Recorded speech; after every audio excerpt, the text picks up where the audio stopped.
What's up, Painless Flipping podcast listeners? Before we dive into today's episode, I've got something special for you. Recently, I had the pleasure of joining an amazing podcast, and I wanted to share that conversation with you all. It's a fantastic discussion you won't want to miss. So without further ado, let's jump into that crossover episode and hear what we had to say. Enjoy. If I'm worth $1,000 an hour, or whatever number you want to put, make it high. If I'm worth $1,000 an hour, should I be doing this right now? Would I be doing this right now? Whatever it is you're doing. And what that does is it just forces you to constantly reevaluate your activities and puts you back into a place of doing high value activities. Would just be aware of the activities that you do every day, and if they are the top tier activities that are going to translate to success. So if you're making 100 dials in 4 hours, who are they to? Are the conversations, are you focused on making relationships? Or are you just making, quick lowball offers that they're going to get you off the phone as soon as you get on there? Like, are you just cold calling a random list? Like, a lot of what you do, it's not about the volume. It's not about the quantity. It's about the quality. So I have a problem with this. I've had this problem for a long time. Like, I just think the busier I am, the better I am. That's not true. If you're extremely busy, they say you're lazy. Like, just because you're busy doesn't mean you're successful. So you might be in that realm. Numbers game, right?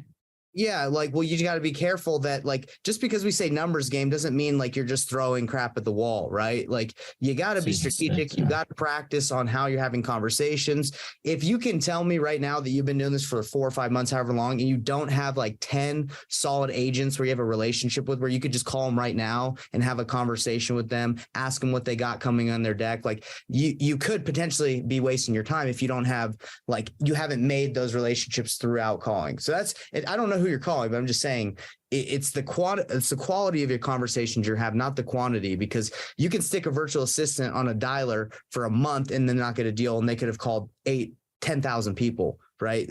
But that doesn't help you. And I can call 10 people today and probably be further along than that VA, right? Just through the quality.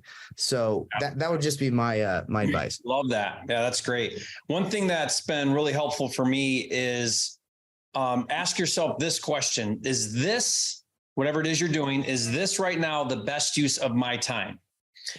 I think if you ask yourself that question 10 times a day, or over and over and over again throughout the day, it's going to constantly redirect you into thinking about doing high value activities. Another way to ask that question to yourself is, if I'm worth $1,000 an hour, or whatever number you want to put, make it high. If I'm worth $1,000 an hour, should I be doing this right now? Would I be doing this right now? Whatever it is you're doing. And what that does is it just forces you to constantly reevaluate your activities and puts you back into a place of doing high value activities. So like what Nathan said is, if he knows 10 agents in his market that are movers and shakers, like they're out talking to sellers every single day, calling and talking to those 10 agents, one of them probably has a deal that needs done, right? That's going to be way more impactful, way higher value than cold calling a list of, pre-foreclosure leads or whatever. So it's just, now it's not saying that calling pre-foreclosure leads is bad. It's just always asking yourself, how do I constantly do high value activities, outsource everything else? I do high value activities, I outsource everything else. And it's just forcing you to be productive, not busy. You want to be productive, not busy. It's easy to be busy, and we lie to ourselves that we're doing stuff because we're busy. But busy isn't the same as effective and productive. How would you have a quality relationship, say, if you are calling pre-foreclosure leads? Like, it makes sense to me, obviously, if you're on market and you're talking to agents, having that relationship with them. I totally get that. What would be your direction, say, with pre-foreclosure leads?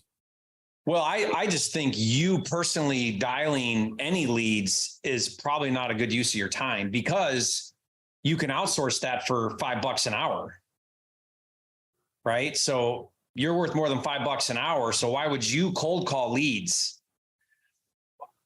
Now, yeah, it's all. So if you were me, what?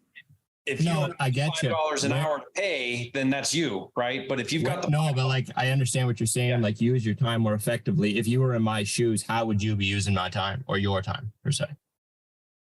I mean, I love agent outreach. I think if you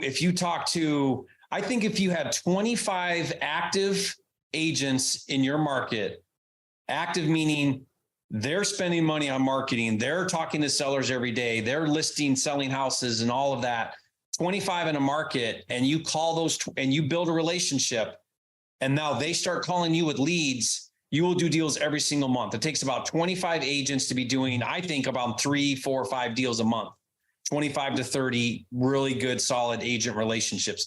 That's a powerful use of time, because building those relationships is going to create ongoing repeat business, because they're going to keep calling you with leads and deals. I mean, so that's high value activity.